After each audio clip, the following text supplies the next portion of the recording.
Je suis Jean-Philippe Messier, directeur général de la Réserve mondiale de la biosphère Manicouagan-Wapishka.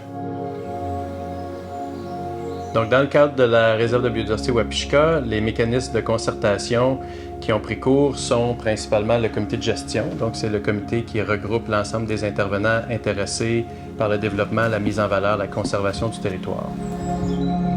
Toujours dans le cadre du comité de gestion Wapishka, sont issus du monde touristique, autochtone, du monde de la protection de l'environnement. Les pouvoirs publics sont là aussi et des intervenants du monde scientifique, donc de la recherche. Le comité de gestion s'est mis en place dans un contexte qui était particulier, qui était un contexte de conflit d'usage. La réserve de biodiversité Wapishka est une des premières réserves de biodiversité au Québec.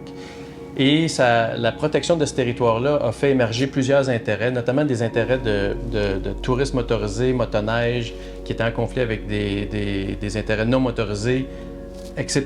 Donc, il y avait une nécessité d'aborder l'ensemble du développement de manière concertée, puis de vraiment se doter d'un outil particulier pour faire en sorte d'aller vers un tourisme qui était responsable et qui était durable.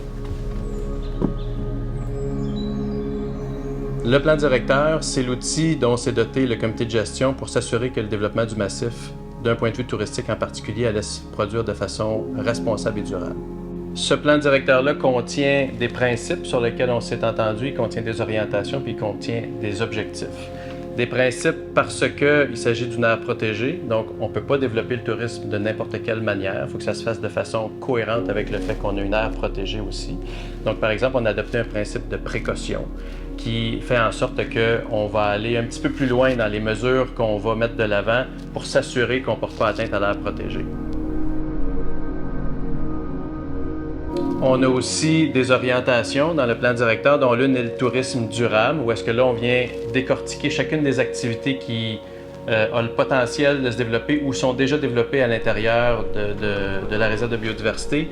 Puis on vient vraiment s'assurer que pour chacune d'entre elles, on a un cadre spécifique pour que ça se fasse de manière la plus responsable, la plus durable possible, en cohérence avec la présence d'une aire protégée.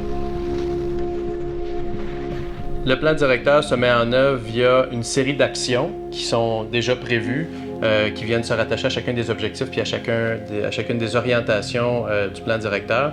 Par exemple, une orientation pourrait être de consolider puis de bien gérer les différents accès au massif. Dans le cadre du massif des monts Wapishka, on parle d'un massif de 5000 km².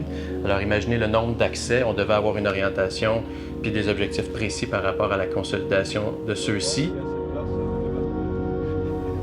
Wapishka, au fond, c'est comme beaucoup d'autres endroits du Québec, un territoire où il y a beaucoup d'intérêts, où il y a un certain nombre d'acteurs qui ne pensent pas tous de la même façon, qui ont chacun leur vision de comment devrait se développer le territoire. Puis pour nous, cette mécanique-là de comité de gestion puis de plan directeur est ce qui nous a permis de surmonter certains différends, de trouver les bons compromis pour avoir une vision de développement puis de mise en valeur du massif qui était fonctionnel. Donc, c'est pas parfait, mais c'est fonctionnel et c'est ce qui permet au comité de gestion de poursuivre ses objectifs puis de réaliser cette mise en valeur-là.